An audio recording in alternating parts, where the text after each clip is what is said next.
A beloved art festival returns to small town Iowa, bringing vendors and decor shoppers together for one of the town's biggest weekends of the year. Local 5's Nora J.S. Reichart tells us about it. Do you hear that? That's the sound of Art on the Prairie coming back to Perry. The festival marked its 12th year with a return to form.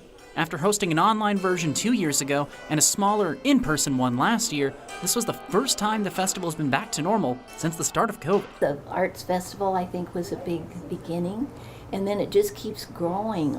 We find out more and more talented people, we get acquainted with them. The festival attracts lots of new visitors through the small town for the weekend, and that's music to the ears of all those local vendors and exhibitors who have plenty of photos, paintings, and more that are in need of some good homes right before the holidays.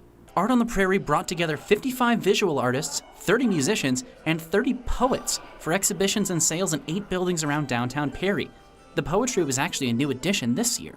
All that art attracting so many visitors that some call it Perry's biggest retail weekend of the year. It's really wonderful for our downtown revitalization to have more shops and more dining options for shoppers. And in addition to all of our local artists that are here, it's just a great weekend for Perry. That festival, just one sign of Perry's thriving art scene. And vendors I spoke to say they've seen more and more support for what they do over time. That's pretty amazing, I think, when you can say that. So it's a community effort that the whole community's embraced. In Perry, this is Nora J.S. Reichart for Local 5 News. We are Iowa. If you missed out on today, there's still plenty of time to pay a visit to the Art on the Prairie this weekend. Events run tomorrow from 10 to 4 all around downtown Perry.